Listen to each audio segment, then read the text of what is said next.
Good morning. Welcome to this BT4Europe webinar on the digital transformation. I'm Mark Watts, and I'm a former member of the European Parliament, and it's my pleasure today to moderate this BT4Europe webinar. We'll be having introductions from the speakers, a Q&A discussion with our guests, and then we want to invite our audience also to participate through the Q&A function on Teams by submitting your questions. So I do invite you to do that now and look forward to hearing what you have to say. Before we go into the introduction, first of all, just to let you know that this webinar is being recorded, and also that I want to thank Visa for making this webinar possible. It's a pleasure to welcome one of our two special guests. We're still waiting for Dennis Radtke, MEP, but in the meantime, let's welcome Christoph Garnier, who's the president of VDR, the German Business Travel Association. Welcome to you, Christoph. Thanks, Mark. And also, if I can welcome Patrick Diemer, who is the chair of BT4Europe. You are the first item. Patrick, if I may invite you to introduce BT4Europe before we go into the discussion. Over to you, Patrick. Yeah, good morning. Good morning, Mark. Thank you very much for your introduction. I have the pleasure to represent BT4Europe, that is the European Network of Business Travel Associations. We have members from across all European countries in our membership, and we give business travel a voice in Brussels. We understand that today legislation which affects the business travel industry is mostly crafted on a European level and then implemented only on a domestic level.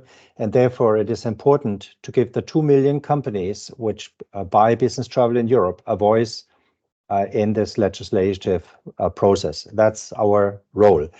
And in the upcoming European elections, they will this year take place in June. It is, of course, important to understand what is the political agenda of the key players in Europe. Hence, we have designed this series of webinars.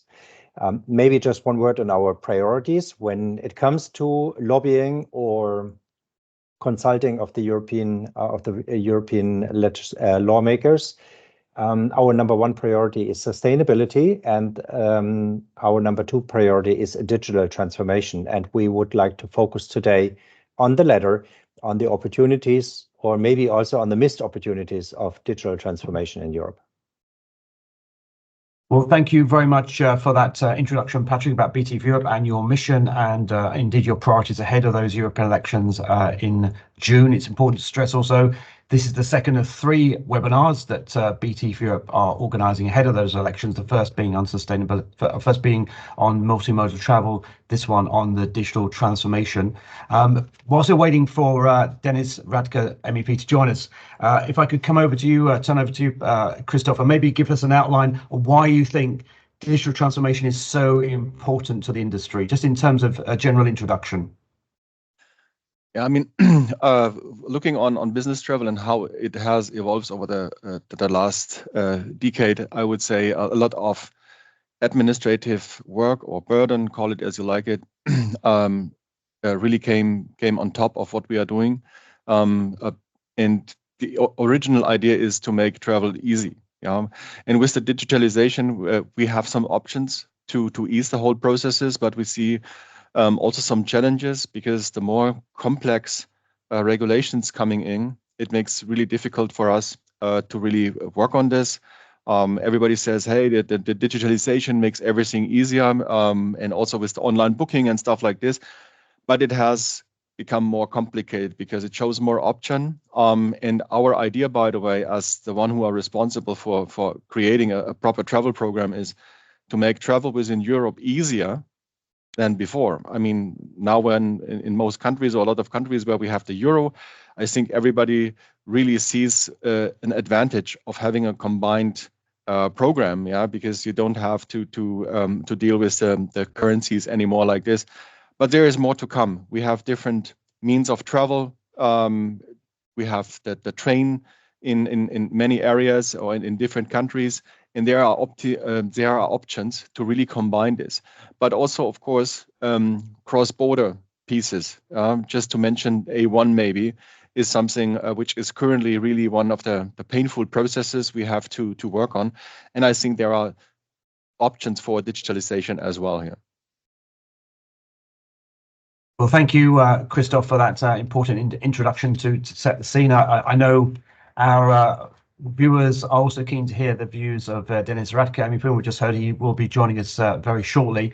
So we just carry on with you, Christoph. I know one of the concerns of the industry, and it's been a long-term concern of the industry, is the administrative burdens. I think you've already replied how important cross-border travel is becoming for business across Europe. And one of the specific issues is this what's called the A1 form. Maybe this is a good moment, Christoph, just to outline what is the exact problem with the A1 form that business travellers have to face as they work and travel across EU borders, and what is it you would like us to do in the coming mandate, the next 5 years, to try and reduce this administrative burden? I mean, in general, it is good to understand that there was a valid reason behind why such an A1 application was introduced, to avoid dumping salaries in maybe high-cost countries. So the general reason why having or implementing this, I think that was understandable. But what is the burden for us? Because it really affects each travel you are doing cross-border. There is just a few exemptions, but really rare exceptions where you don't need it. And so you have to apply for each trip.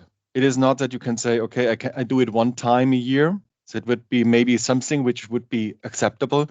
Now you have really to do it each and every time you are doing this. And this creates some workload internally.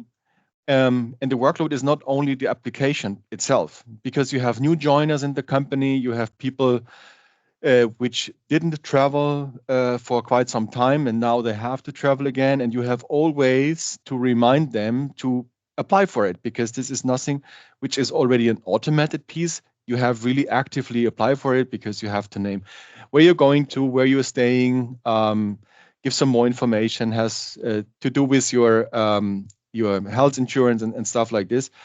So for each trip, this needs to be done. And if you don't have it, the company get a fine finally, and could lead finally also to some heavy impact, so that your company is not allowed to enter the country at all for business trips. And so this is something, because traveling within the EU should be really easy, or easier. This is one of the ideas behind, and not more complex. And we want to get rid of all this administrative burden around this stuff. Yeah. I mean, as you say, Christoph, it seems very clear what BT for Europe's aim is, to reduce the administrative burden of the A1 form. And I think that's been very clearly spelled out by you. I think probably a lot of the people viewing may be surprised that we have to have this administrative burden at all. But as you say, to cross European borders, you are legally required to demonstrate your social security status through the A1 form, which is, as I understand it, a physical form you have to fill in manually. And I guess an obvious answer, Christoph, which is BT for Europe's answer, is that this at least should be digitalized. There should be a digital passport, essentially, including the A1 form. So you don't need, as you say, every time there's a new member of staff, a new journey, a new work trip, to fill in a manual form. There should be some European-wide digital solution to this problem. Maybe, Christoph, again, whilst we're waiting for Dennis, just outline specifically how I think digitalization can solve this problem, I think, from our point of view, from your point of view, in a pretty straightforward way. Partly yes, but again, if the rule stays as it is, that you always have to apply for each and individual trip, at least you need to get active, in the digital way or on the physical way. So it remains an administrative burden. I think business trips which do not exceed, my wish was previously 14 days, that all these trips were excluded from this process, and they get an exception, that you do not apply for it or actively do not apply for it.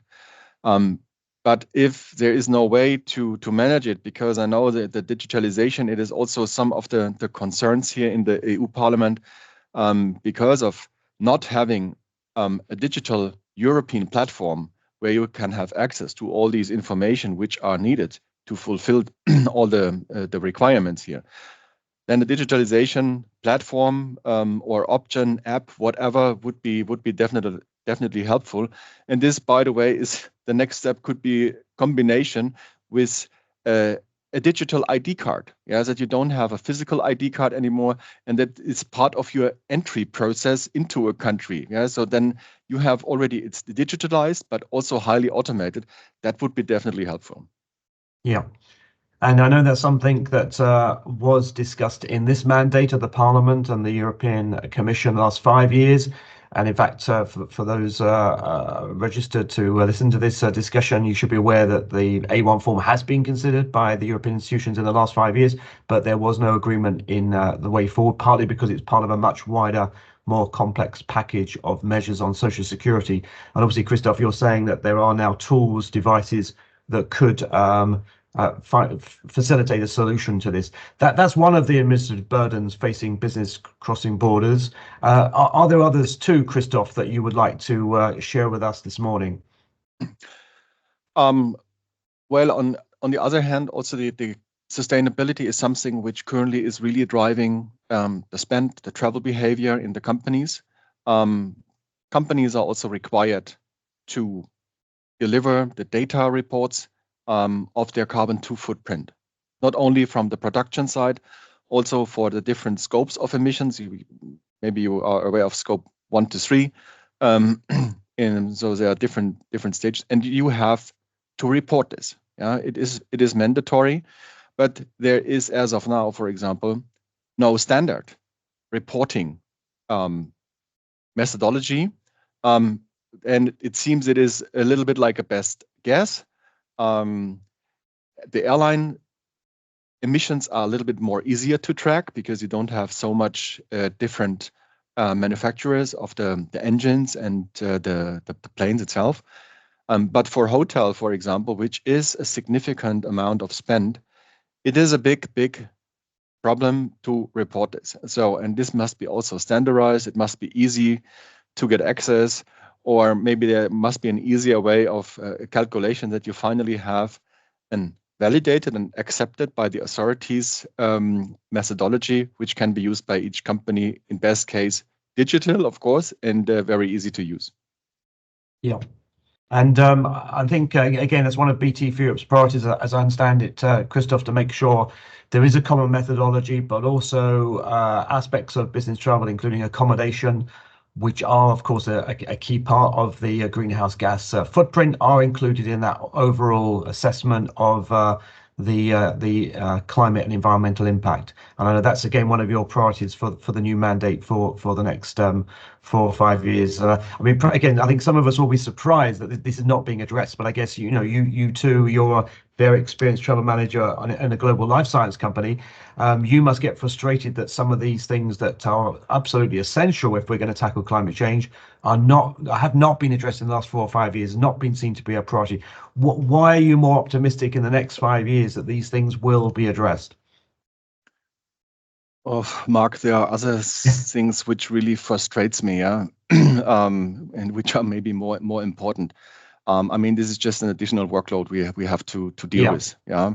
Sure. And I also understand why this was not on top. I mean, looking back the last 5 years, they had to deal with COVID. Yeah, now the conflict in the Ukraine is coming in, and it seems unfortunately not the last conflict we have to deal with. Yeah, so that an administrative burden is in these days not on top of the list is something on one hand I can understand, but however it is crucial because they are still also in a working mode to keep on tracking these problems, yeah, and bringing it on the table and discuss. But complaining is one thing. We also have to come up with solutions, because to complain about something is always easy.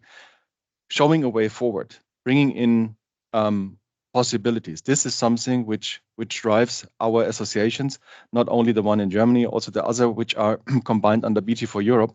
We all have the interest to come to solutions which are easy to use, make it not complex, but of course showing a high level of transparency.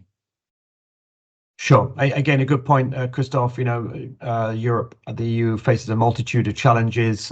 This is obviously one of them, and you can't expect everyone to tackle everything at the same time. But as you say, by providing solutions, and this is the challenge for the industry, provide deliverable solutions that are not in themselves going to create just fresh burdens, but actually make life easier for the European institutions and strengthen the economy is obviously the way to go. Hence this webinar today. And I know BT4 Europe's ongoing efforts to try and have a dialogue with the European Commission and the Parliament to find a way forward on these matters.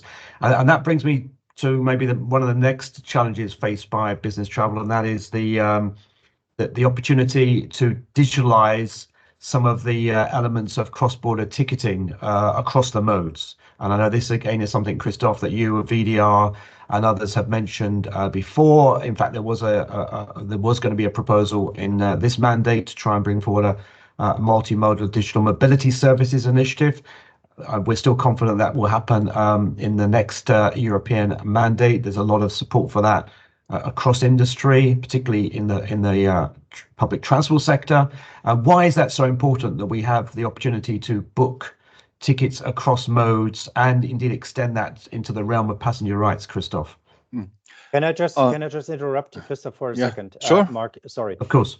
Christoph, don't forget the question, but I just wanted to alert you that we are desperately trying to get Mr. Radtke into the call, and he has technical issues. But he is sitting in his office and he's trying to dial in. So if we could just go ahead, but there is work in progress in the background to make this happen, just to let you know. Thanks for that update, Patrick. And bear with us, everyone who's joined the call to listen to Dennis as well. And obviously you're under the spotlight this morning, Christoph, trying to take the questions in the absence of Dennis. But we all understand these days on video calls, there's always the risk of technical problems. So we wish Dennis well in trying to tune in with us. In the meantime, back under the spotlight, Christoph, the issue of multimodal digital mobility and cross-border ticketing, is that something that you believe, again, the industry has a solution for that needs to be addressed? I think there could be potentially options, but there are also some legal requirements which make it not that easy to do it.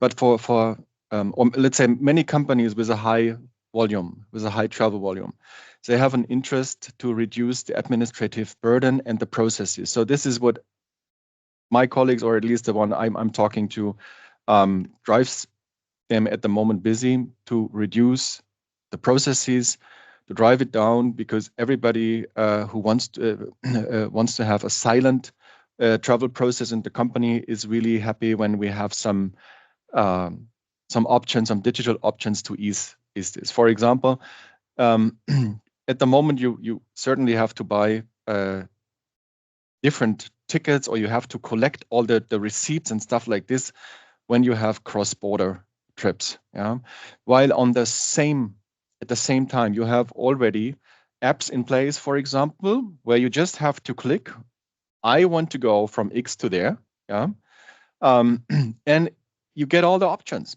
You can see how long it takes by using the car or public transport, if you want to walk or if you take the bike. So there are options already in place. I will not mention you which app I'm talking about, but you feel free to figure it out.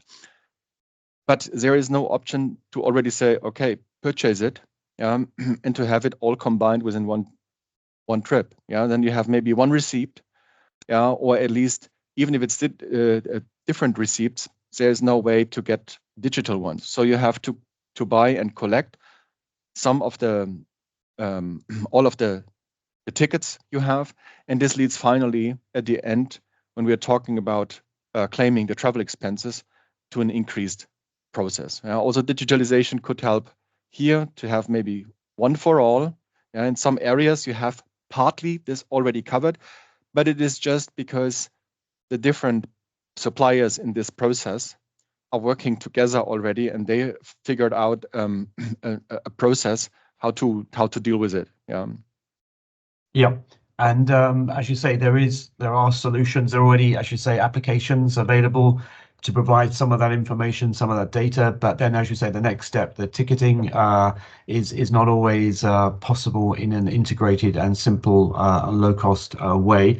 As I said, that is a proposal. The current European Commission, it ran out of time. I think many of us, I don't know, BT for Europe, are hoping it becomes a priority in the next mandate to have a proposal. But I guess there are things that the industry could do now, Christoph, to try and improve the situation on a voluntary basis. And I guess that to some extent is happening. But I guess the challenge is for some of you trying to book tickets is the issue of intermodality, that you want to mix flights with, for example, rail. And that's as I understand it, a very difficult and if not impossible task in the current time. And again, I think many people find this hard to believe when I discuss this with them, that businesses, large businesses, corporates that want to try and book more sustainable trips, go into their systems, but often there just isn't the rail option there to provide a multimodal cross-border option, even though, as you say, you may find it on an everyday app. To actually book it is something that's just simply not feasible. And yet we're in 2024. And again, to me, it doesn't seem impossible to provide that integration of rail and air. But just maybe confirm that, Christoph, that's really also what you're trying to look for. You're looking for more sustainable options to travel on business trips. I mean, this would be the final stage, by the way, if you really would have the possibility in the future to say, okay, I need to go to my destination, and it really shows you from an end-to-end perspective. This means from the place you start, even if it's your home or office, doesn't matter, until your final destination, including the last mile or the first mile, depending on how you see it, that you really are able to get there. Yeah? And also you see what are the total costs, including all the different means between, and in best case also what does this what is the implication of your carbon 2 footprint while using this, and showing maybe alternate options. I'm pretty sure that there are options on an individual basis already available, and the question is now how to combine all these things and to make it extremely easy. Yeah. Also, the total cost of a trip is also relevant. Yeah. Mark, let me just tell you that Mr. Radtke has just dialed in. Okay, excellent. Very much looking forward to seeing Mr. Radtke. I can see as the good model. morning. Yeah. I tried several links now, and finally this one is working now. Okay, great. Well, thank you so much, Dennis Radtke, MEP, for joining us on this webinar this morning. I'm Mark Watts. I'm the moderator of this BT for Europe webinar on the subject of the digital transformation. It's a pleasure that you're here, and apologies for the technical problems, but let's make the best use of our time that we have with you, because I know also time is restricted. First of all, Dennis, maybe I can ask you, why do you think digital transformation in the context of business travel, of labor markets, of employment, why is digital transformation for you so important an opportunity? Well, thank you. So I'm thankful for the invitation, and I'm a bit relieved that it finally works out now. Yeah, why is it so important? Because I think when we look at what is happening in the labor market and in the change of the world, I want to avoid that we do the same mistakes with what has happened with the globalization, because I remember very well when we talked in the 90s about globalization. There were a lot of people who think, oh, this is a danger and we have to try to stop it. We have to build walls and we have to stop this. And of course, everyone could know from the very beginning it is not possible to build walls and to stop it. And so it's for me, it's the same with what we what is happening now. There's no possibility to stop the process of digitalization, of artificial intelligence. This is happening, and so I think it's important for the for politician makers to try to shape this process and to see the risks on the one hand, but on the other hand to see the opportunities. And that is also why I believe this is a very important topic also for European policymakers. Yeah. Well, thank you, Dennis, for that overview of, as you say, the importance of the digital transformation in the future, particularly in the context of the labour market and for business travel. Before you joined, I was speaking to Christoph about some of the administrative burdens faced by businesses and business travellers crossing borders. And Christoph was explaining that even in 2024, it's not so easy just to cross a border and do business, and labour mobility is still inhibited because of, for example, the A1 form. That is, as Christoph reminded us, is just one of many things that create barriers to business and employment across Europe. I don't know whether, Dennis, you would want to talk about that particular issue about removing barriers to the labour mobility. I should remind everyone on this call, we didn't do the proper introduction at the beginning, obviously, but Dennis Radtke, MEP, is a leading member of the Employment and Social Affairs Committee of the European Parliament. He is the spokesperson for the EPP group, which I'm sure all of us know is the largest group in the European Parliament. So I know, Dennis, you know, employment and social affairs matters are very close to your heart. But if we don't mind putting you on the spot again, maybe give us some idea of some of the barriers to business and labour market mobility you would like to remove. And certainly BT4E Europe has identified the A1 form, for example, which is a manual form you have to fill in still every time you technically go across the border to work. Why things like that, maybe in the next mandate, could be reviewed and digitalized. Well, I think we as a parliament, especially as a employment committee, we try to push this issue. And I know the A1 formula, the question of the famous A1 formula, is a question I'm confronted with nearly on a weekly basis from business people from my constituency, because the situation as we have it now, of course, is it's difficult to explain, because we always talk about EU single market as one of the main projects of the within the European Union, and then we watch the reality for doing business and crossing the borders. This is difficult to explain, and in my eyes, it is a shame. And I do not have to blame the parliament. I have to blame the member states, that it has not been possible within the last within this legal term to deliver on the A1 question, which is part of the so-called 883 regulation, so the coordination of social security systems. So we are negotiating this file since the end of the last term. So nearly 7 years we are discussing and negotiating on this file. And of course, it is a hot potato, because we are also discussing unemployment benefits and so on. I know that it is difficult for a lot of member states, but the solution for the A1 formula is part of this whole package. So and it is absolutely crazy. So if someone from the German Employer Association wants to visit me in Brussels, that he has to fill out a A1 formula, so no one can explain where's the added value and for whom is an added value existing. So I think this is one thing we really have to fix within the next legal term. I think we need a restart from the Commission of this negotiation process, and we have to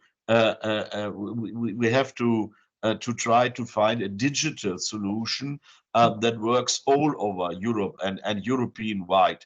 That is clear for me. So we have digital solutions, for instance, in Belgium. There you can fill out your A1 formula via an app. But for instance, in Germany, of course, we are always very special. I know. It is not possible to do that, and that must be our political aim, to ensure that this is European-wide possible. And in my eyes, that is my personal belief. We should try to link this with a European-wide social security number, because working cross-border, this is becoming more and more normal. So and I believe if a personal CV, your working CV becomes more and more European, and it becomes more and more normal to go abroad for, I don't know, 3 years to Spain, then 2 years in Belgium, then maybe 5 years in Germany. If this is becoming more and more the normality, we have to ensure that that politics keeps eye contact with this development. And when I talk to people from the Commission, and they say, "Oh, Dennis, you know how difficult it is to introduce something like a European-wide social security number. You can imagine how difficult it is." I say, yes, of course, I imagine how difficult it is, but we are not elected for doing only the easiest things. And when I look at the situation in Germany, I'm father of 2. My children are 3 and 6. And you know, when we came back with the kids from hospital after giving birth, and we returned home, the first thing we had in our letterbox at home was a letter for my kids, for Theodor and for Johanna, but it was not a letter from our head of state. So welcome, great that we have you around, a new citizen. No, it was a letter with a tax number, with a tax identification number on it. So if it is possible to do it, yeah, as a greeting for new kids in Germany, to welcome them with their tax identification number, why shouldn't it be possible to do this on the European level with a European-wide social security number? And well, one comment on this. I mean, Christoph, please. I think we understand that this is a whole complex topic behind, but maybe for and this has really many facets, but maybe just one really weird idea. As long as you are talking about this whole complex area, why not releasing short-term business travel for as long as you are discussing it from this process? For us, from the associations, we would say a minimum of 5 days. This means business travel, which is below 5 days, should be really released from this, or that there is an exception. I can interrupt you. This solution was on the table, and as I have told, the compromise on the 883 was blown up by the member states. So there was a trilogue agreement, and what you just described, and we're not talking about 5 days. We were talking about business trips until 7 days. So more better. We're asking for. That was in the package, was in the compromise that was blown up by the member states. So in my eyes, this is a perfect solution to say, okay, 7 days for business trips is completely out. This has been part of the package, blown up by the member states. Is this still on the agenda for the next discussions, or should we not be so optimistic that there is a solution for this short-term business trips? Well, the question is, and that is what I meant with we need a restart of this process, because I think the compromise in my eyes was doable, but the reaction of the member states to blow this up shows okay, maybe we tried it now for 7 years with this package. it was blown up in the end, and maybe we need a restart of the process, and maybe also a reshaping of the process. This is something I want to see from the new Commission, and maybe think smart from the beginning and ask yourself, wouldn't it be wise to shape it in another direction so that you have the hot potatoes, but the questions like A1 formula, how to deal with business trips, to separate it from that. So maybe this could be a solution, because otherwise I'm afraid we meet again in 5 years at the end of the next legal term, and we are discussing why isn't there a solution?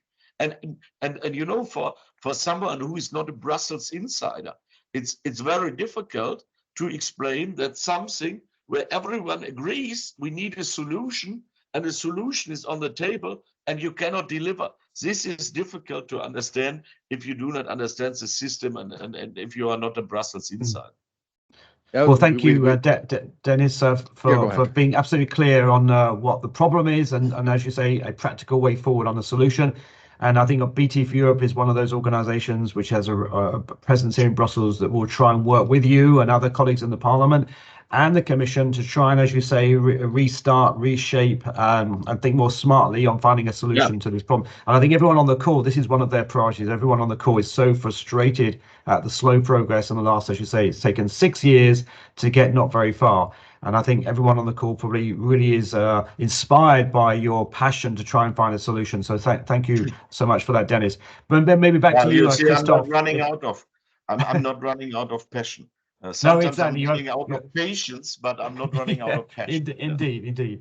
And we share that frustration, and I think everyone on the call, I'm sure, will be looking forward to working with you the next term to try and restart the process.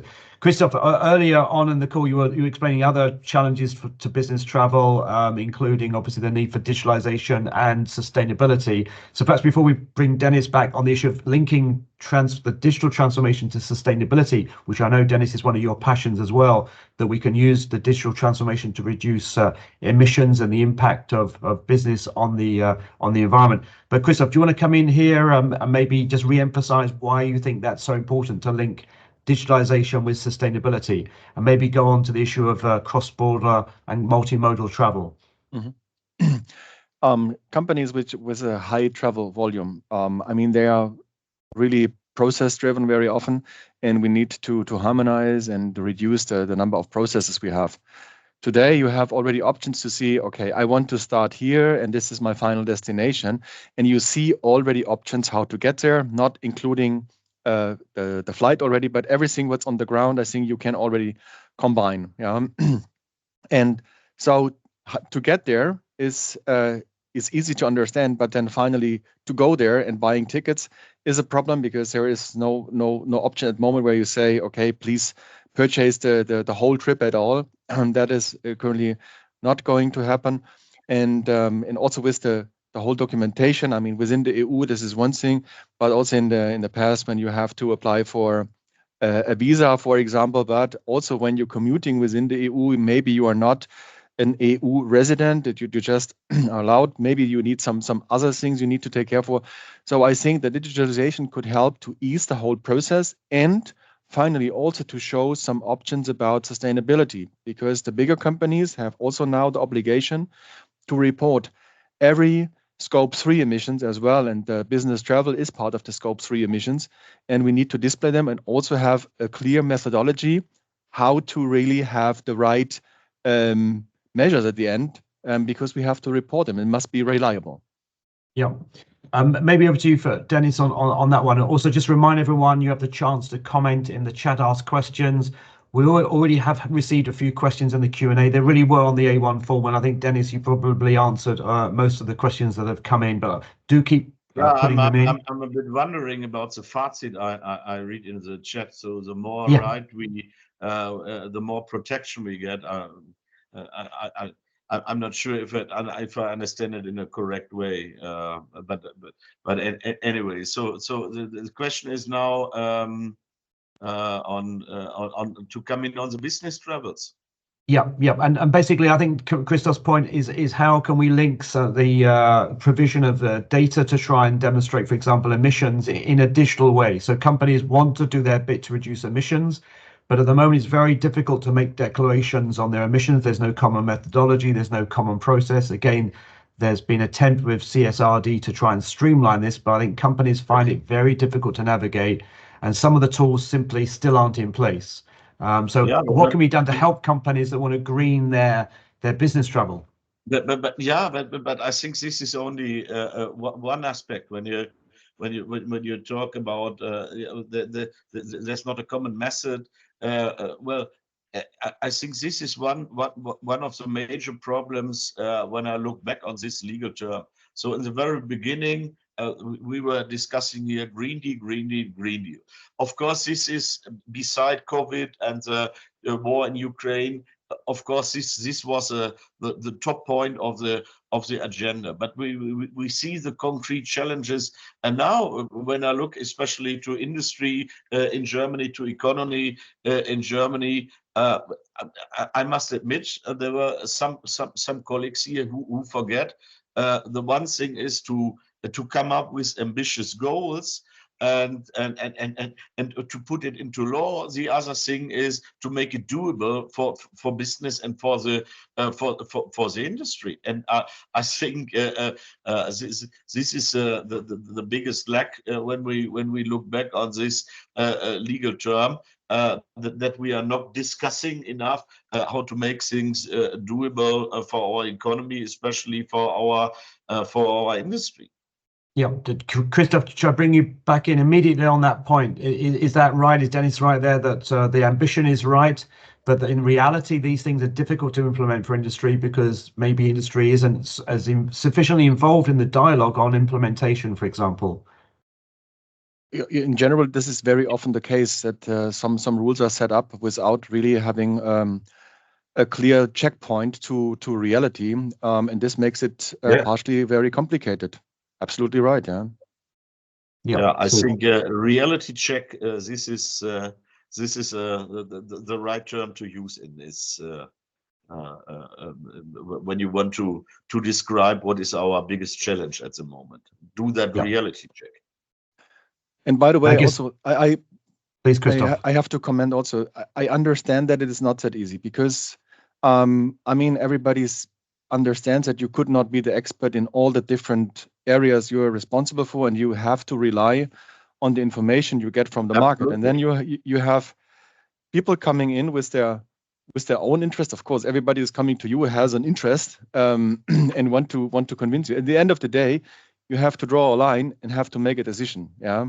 But the question is really, sometimes it would be good before a law comes into place, maybe to really do a reality check and ask really the people who are affected. Because if they are okay with it, say, yes, it's doable, and it's much easier instead of just saying, okay, this is now the process. And then everybody starts to find solutions. So we create tons of workload behind and looking also on the economy, because everybody wants to have an economy which is properly working and easily working. And this prevents us from concentrating on things which are really bringing value. Dennis, but maybe let me come in on this, because this is very important when you see when you look at the way of lawmaking here.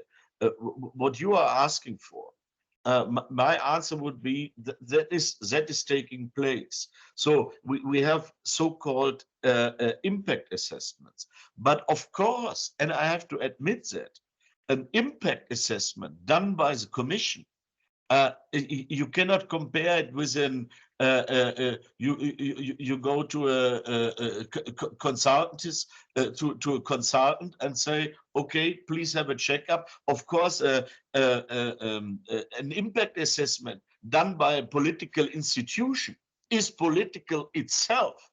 I have to say it that way. Yeah, and this is of course one of the points we are frequently discussing with the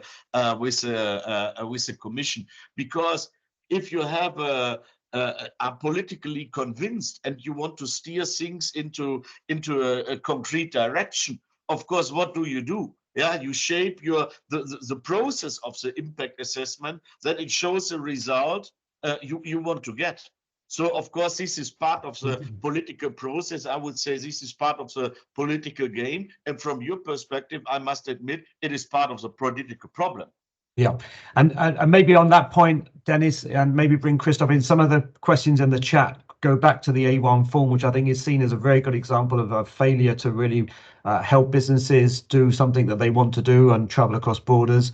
And people are asking about what can we do? What can, for example, there's a question from the Danish Business Travel Association. Any advice, Dennis, on how business travel associations could work with you and others to push for a 5 or indeed 7-day exemption? What could they do to get more involved in issues like that in the next mandate? What do you mean with more involved? I guess well indeed. I mean, do you think they're doing enough, or do you think the business travel should contact the Commission more and lobby them, or they should be more, or for example, maybe the member states, we need to focus more on the member states? No, I think on all levels would be good, because I think with view on the Commission, we need some pressure that they see, not only from the Parliament's perspective, also from the business perspective, that we need a restart of the blown up negotiation process. And what I said, maybe think about reshaping the whole process, because otherwise I fear, as I said, we are meeting again in 5 years and discussing the same issue. So that would be an idea to get in touch with the Commission and say, yeah, please think about the reshaping of the process, and of course to remind national governments on their responsibility in this process, because in the very end it has been the member states who blow up the whole process, not the Parliament, not the Commission. It was member states. So to remind them that there is a responsibility and not blowing up everything. And then now we have European elections and say, look, these bloody idiots in Brussels, they didn't deliver on that. Huh? They are part of the Brussels bubble, because there is no legislation without the member states. That is for sure. And what I read here in the chat, so that is what I said. We have, for instance, digital solutions in Belgium. That is fine. Great for my Belgian friends. But I think we need one digital solution that works all over Europe, and not a digital solution in Belgium and no solution in Germany. And the question of protectionism that has been raised. This is what we see now in France, and this is what you see in Austria. That the current rules on A1 and other things are used for protectionism. And what is the Commission doing? Everyone, nothing is happening. Sorry to say. Yeah, and that's very clear. And I think one of the comments in the chat was that, yeah, there may be one A1 certificate, but there are 31 application forms if you included the EU and all the EFTA member states as well. Yeah, it's a very difficult situation. Yeah. With the other thing that we wanted to raise was that we also have a number of other initiatives in the pipeline, such as which are welcome, but the single digital gateway regulation, the European exchange of social security information, the European health card, insurance card. I think Christoph made the point earlier, is there not a way in the next mandate of trying to integrate some of the things? So we have that one common social security, health and labour market ID, which is electronically accepted across the member states. As you say, we have to be realistic, but we also have to provide as businesses solutions to problems that are out there. I mean, because there is a risk that these initiatives, worthy though they are, they may themselves just create more burdens if they are not integrated. Is that a concern of yours, Dennis? And that is a task. I think all the things you touched now, you mentioned now, it's good that we had these initiatives, but but I'm going back now to what I said on a European social security number. I think it has to be integrated under a kind of roof or umbrella, however you like to name it. Otherwise, we have nice initiatives, but I think we need a broader approach, and I want to see this from the new Commission, not discussing with me and telling me, oh, Dennis, you know how complicated this is. Yes, I know how complicated it is, but I want to see some ambition for you. From you, because you want my approval as president of the Commission, and you want my approval to become a European Commissioner. So if you want to get my personal green light for getting this top job, come on, and you have to deliver, and you have to be ambitious.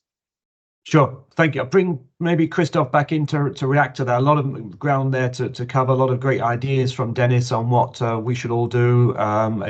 Member states also getting the Commission to refocus and try and integrate some of these initiatives. Bearing in mind some of the comments in the chat as well about we need to try and solve some of these problems. Christoph, what more can you do? VDR, BT for Europe, what can you bring to the table as the voice of the business travel industry? Yeah, I mean, this is what we are already doing, yeah. And this is, by the way, the BT for Europe was founded, by the way, to have also a common voice into Brussels instead of coming everyone to Brussels. So this definitely makes sense. But also what Dennis mentioned, I mean, we are in discussion, and I think also the colleagues in the other countries as well. We are discussing with the authorities here in Germany, for example, all these things. And Dennis, you're absolutely right. It's much easier, especially when elections are coming up. It's much easier. It was decided in Brussels, yeah, to say it was them. I mean, you see this everywhere. But we know in the meantime also from a couple of years that there is always somebody who has a stake there, yeah, and has a voice. Yeah. And this is why we don't get tired in bringing this up to the table. That this is part of the discussion, and finally also to get agreement that the states say, okay, I vote for this new rule, or at least to say, okay, I see the whole picture is really complex, and we need to find solutions, yeah, for this. And in the meantime, we may have an exception for example, business trips up to 7 days once you come up with a solution. Yeah. Yeah, but please allow me. I see something in the chat. So half-hearted compromises. So in German we have this saying of a fauler Kompromiss. I do not agree with that, because a compromise itself is not bad from its nature. So this is one thing, and the other thing is, I think lawmaking in Brussels or on the European level is something unique, because the biggest difference between lawmaking on the European level and the lawmaking on a national level is we don't have this. On the one hand, we have a government with the political families behind, and on the other hand, we have a political opposition with a political family behind.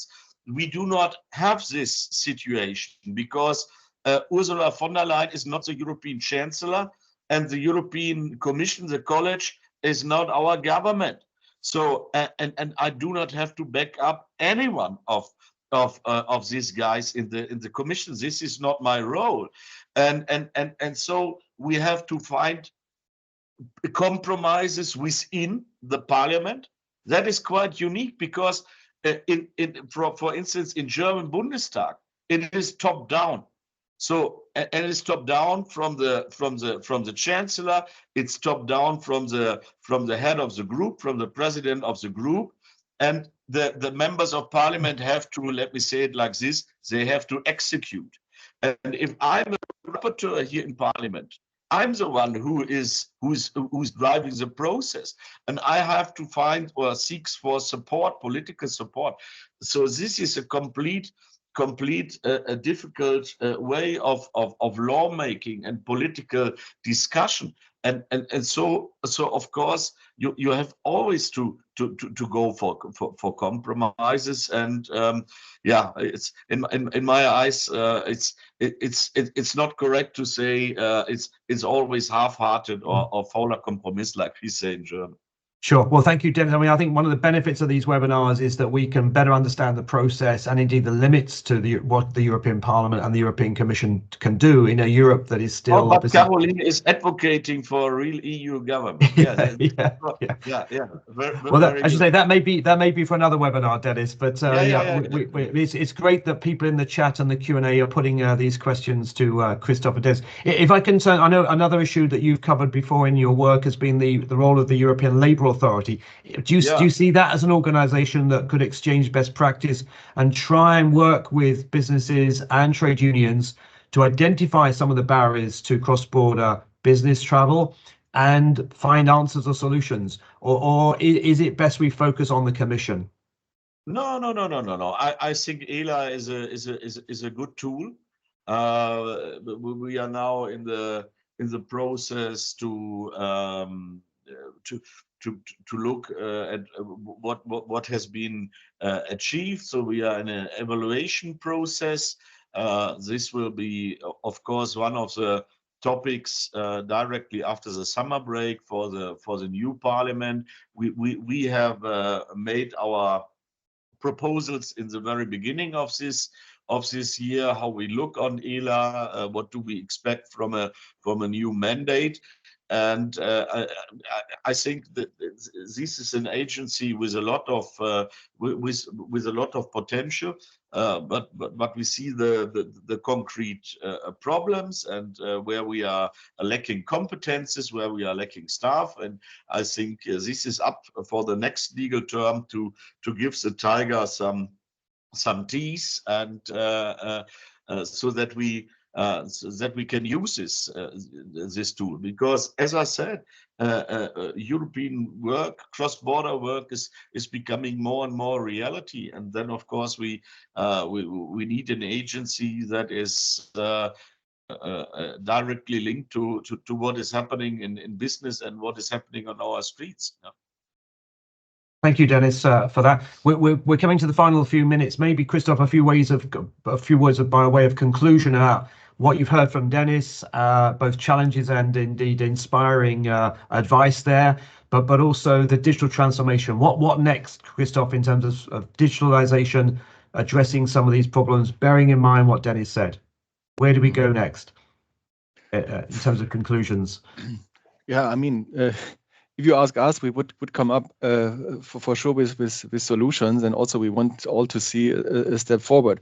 I understand also that this whole process is not that easy, and maybe coming back to all these things, to have this reality check, not what you mentioned, to have this proof of concept or finally have an investigation about this part.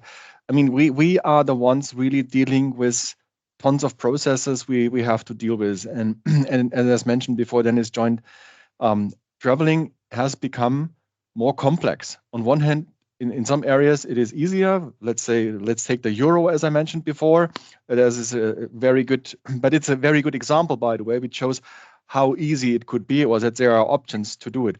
But now we have a lot of things which have to filled out, and which complicates the whole process itself, have to be documented and stored, and all the things like this. So overall, everything what makes the life easier and reduces complexity and bureaucracy, I think this is something which is definitely helpful for the work of our members. Thank you, Christoph, for those concluding remarks. I'm sure this work will continue. As you know, this is the second of 3 webinars we're organising before the elections on multimodal travel, digitalisation and sustainability. Dennis, some maybe concluding remarks from you. There seems to be more interest in the European elections than ever before. As you say, that may be because of geopolitical events like COVID and now the war in Ukraine, and the general economic challenges we all face. But I guess that's a good thing, that more businesses, more citizens, more unions, more NGOs are, and above all, more voters are seeing the importance of these elections. What should we draw from that, and how can we sort of leverage that to focus on some of these labour market problems that your committee has been dealing with? Well, I fully share what you just said. I think we have an enormous attention, but I think as a politician we are also responsible to use this attention now and to say very clear what is at stake. And this is always on the very edge, because when you say as a politician, oh, the next election is so important, it's like a head coach of a football team, yeah, in a press conference. Of course, yes, the next game is the most important thing, and we are focusing on the next game. Of course, people are fed up with sayings like that, but it is the truth. I think we have to make very clear what is at stake, and you know. I understand, I fully understand that there are a lot of complaints from the business side, from the average man on the street on what is happening on the current situation in Europe, in Germany. I fully understand, but on the other hand, the solution cannot be that we vote for right-wing and left-wing populists and extremists, because we have concrete challenges on the table, and some of the challenges we have just discussed. And is anyone really believing that with this people from the far right and from the far left, we solve anything of what we have just discussed and anything what is on the table? We are discussing about the future of our freedom, of our open and liberal democracy, about our personal security. Does anyone believe with AfD, Le Pen, FPÖ, or whatever is their name, we solve any of these issues? No, I don't believe so. I think these issues have to be solved from the political center, and that is what this election on the 9th of June is about, to strengthen the political center. Well, thank you so much, Dennis, for those concluding remarks. As you say, we have faced concrete challenges, but both of you, Dennis and Christopher, I want to thank you both on behalf of everyone tuning in and BT4E. You've both been providing very clear, concrete solutions. And I think we all look forward to working with you in the coming weeks, months and years to try and address some of these issues like the A1 form and the other administrative burdens that are increasingly facing those that want to do business across borders. So final remark, just to remind everyone, BT4Europe.com if you want to find more information. Thanks to everyone who joined the call, particularly the comments and the questions in the chat and the Q&A. Thanks to Patrick earlier for outlining the mission of BT4Europe. But above all, thanks to Christoph and Dennis, who've been two amazing guests. I've learned a lot. I'm sure everyone's been learned a lot in this hour session, and I think we've all been inspired to work with you to try and find some solutions to these problems and overcome some of the cynicism, the reticence to try and make the labour market in Europe functioning across borders to everyone's benefit. So thanks, Dennis. Thanks, Christoph, and thanks to everyone for tuning in. Goodbye from BT4. Have a good day. Bye. Bye.